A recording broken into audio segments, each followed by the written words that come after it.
वर्ग समीकरण हमको बनाना है। तो वर्ग समीकरण बनाने के लिए मूलों का योगफल और मूलों का गुणनफल दिया हुआ है। मूलों का योगफल और गुणनफल दिया हो तो उस स्थिति में वर्ग समीकरण बनाने के लिए ये हमारा फार्मूला है x square plus alpha plus beta minus alpha plus beta x और plus alpha into beta equal 0, जहां पर ये अल्फा बीटा समीकरण के मूल हैं और ये उसका योगफल है और ये उसका गुणनफल है। या इसको हम लिख सकते हैं एक्स स्क्वायर माइनस मूलों का योगफल, यदि शाब्दिक रूप से लिखें तो इंटू एक्स प्लस मूलों का गुणनफल। अब इसमें हमको सीधा सीधा मान रखना है। मूलों का योगफल और मूलों का गुणनफल दिया है प्रश्नावली 5 का पहला प्रश्न, ये हम चौथा प्रश्न ले रहे हैं। यहाँ पर मूलों का योगफल और उसके गुणनफल दिए हैं, तो सीधा सीधा हमको मान रख देना है। ये एक्स स्क्वायर माइनस मूलों का योगफल, जिसको हम अल्फा प्लस बीटा लिखते हैं। यहाँ पर अल्फा और बीटा मूल हैं, तो ये प्लस के रूप में यानी योगफल है और ये गुणा के रूप में यानी गुणनफल है। तो मूलों का योगफल क्या दिया है 4/9 एक्स और ये प्लस मूलों का गुणनफल 1 है इक्वल 0 हो जाएगा। इसको और आगे सरल कर लेते हैं या हल कर लेते हैं, तो ये क्या हो जाएगा 9 है, तो पूरे समीकरण को हम 9 से मल्टीप्लाई कर देते हैं, तो ये हो जाएगा 9x² माइनस यहाँ पर करेंगे तो 9 कैंसल हो जाएगा, बचेगा क्या 4x और ये प्लस यहाँ 9 इक्वल 0। तो ये बन गया हमारा समीकरण। इस प्रकार से सीधा कुछ नहीं करना है हमको, ये जो फार्मूला है उस फार्मूला पर मूलों का योगफल और गुणनफल का मान रख देना है, हमारा समीकरण बन जाएगा। यही तक लिखोगे तब भी सही है, इसको और थोड़ा आगे सरल कर लेंगे तो ये मान हमको मिलेगा। तो इस प्रकार से जब मूलों का योगफल 4/9 और गुणनफल 1 है तो उसका जो समीकरण है वर्ग समीकरण या द्विघात समीकरण ये बनेगा। तो हम इसको इस तरह से पूरे प्रश्नावली को हल करेंगे। वर्ग समीकरण फिर से हमको बनाना है। यहां पर मूल दिया हुआ है, इसके पहले प्रश्न में मूलों का योगफल और मूलों का गुणनफल दिया था, यहाँ सिर्फ हम मूल दिए हैं, दोनों मूल दिए हुए हैं। तो इसको हमको वर्ग समीकरण बनाना है। तो सबसे पहले तो हमको मूलों का योगफल निकालेंगे। तो मूलों का योगफल क्या होता है अल्फा प्लस बीटा। तो यहाँ पर ये दो मूल हैं अल्फा एंड बीटा, ये दोनों का योगफल निकाल लेंगे। √3 माइनस 7 और ये प्लस √3 प्लस 7, दोनों मूल का योगफल।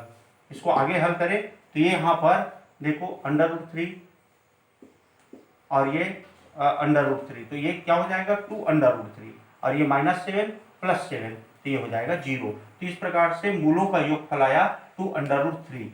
अब मूलों का गुणनफल निकालेंगे, तो मूलों का गुणनफल दोनों मूल का गुणन कर देते हैं, √3 माइनस 7 इंटू √3 प्लस 7।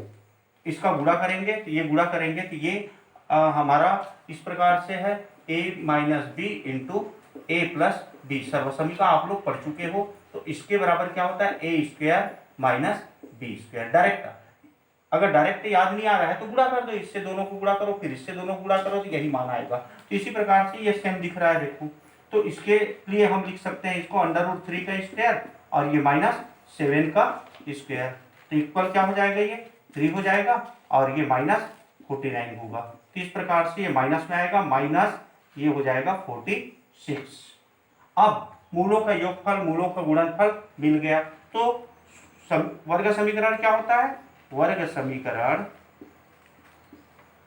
ये होता है x² minus alpha plus beta x और ये plus alpha into beta equal 0। Alpha plus beta मूलों का योगफल, अल्फा इंटू बीटा मूलों का गुणनफल। मान रख दो यहाँ पर x² माइनस ये है 2√3 एक्स और ये प्लस ये है -46 इक्वल 0, क्योंकि अल्फा इंटू बीटा का मान -46 है, यहाँ प्लस ही लिखती है। अब इसको आगे जैसे लिखेंगे तो x² माइनस 2√3 एक्स और ये प्लस इंटू माइनस क्या हो जाएगा माइनस हो जाएगा। अलग अलग चिन्हों का जब गुणा करते हैं तो माइनस आता है, -46 इक्वल 0। तो ये बन गया इसका वर्ग समीकरण। अगर दोनों मूल दिए हुए हो तो हम उन दोनों मूलों से वर्ग समीकरण बना सकते हैं। इसी प्रकार से बनाएंगे, पहले उनका मूलों का योगफल ज्ञात कर लेंगे, फिर मूलों का गुणनफल ज्ञात कर लेंगे, और उसके बाद जो वर्ग समीकरण का सूत्र है उस सूत्र में इसको मान को रख देंगे, तो हमको वर्ग समीकरण बन जाए। वर्ग समीकरण, इसमें हम मूलों का योगफल और गुणनफल ज्ञात करेंगे। प्रश्नावली 5 के तीसरा प्रश्न दिया हुआ है, ये इसमें का ये पहला प्रश्न हम लेते हैं। तो सबसे पहले जब इसको हम हल करेंगे तो वर्ग समीकरण का मानक रूप है ax² plus bx plus c equal 0 से इसका तुलना कर देते हैं। तुलना करने पर तो इससे तुलना करेंगे, a equal 3, b equal 7 and c equal 1 आ गया। अब मूलों का योगफल, तो मूलों के योगफल के लिए फार्मूला है मूलों का योगफल, ये होता है -b/a।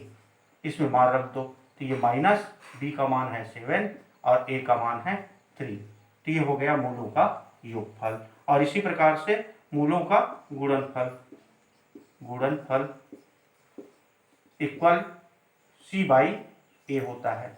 यहाँ पर मान रख दिए, c 1 है और a का मान 3 है, तो ये कहलाएगा मूलों का योगफल और ये कहलाएगा मूलों का गुणनफल।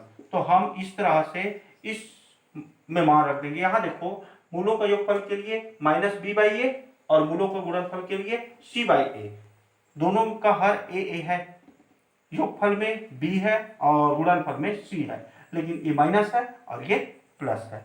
तो बहुत इजी फार्मूला है, सीधा सीधा इस फार्मूले पर हमको मान रखना है। और एक प्रश्न ले लेते हैं, ये चौथा प्रश्न है। इसका भी हम जब तुलना करेंगे तो a इक्वल यहाँ पर 2 है और b equal -2√6 and c equal 3। तो मूलों का योगफल अल्फा प्लस बीटा भी इसको लिखते हैं, इक्वल होता है -b/a।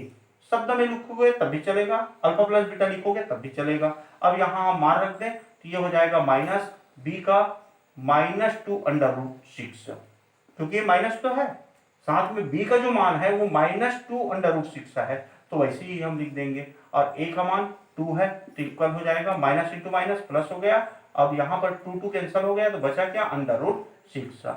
और मूलों का गुणनफल ये होता है c/a, c का मान 3 है और a का 2, तो इस प्रकार से ये मूलों का गुणनफल, मूलों का योगफल का मान आया √6 और मूलों का गुणनफल का मान आया 3/2। तो इस तरह से इसमें से जो विप्रश्नावली है, इसमें हमने देखा मूलों का योगफल और गुणनफल दिए हो तो समीकरण बनाना, मूल दिए हो तो समीकरण बनाना, और यदि समीकरण दिए हैं तो मूलों का योगफल और गुणनफल ज्ञात करना।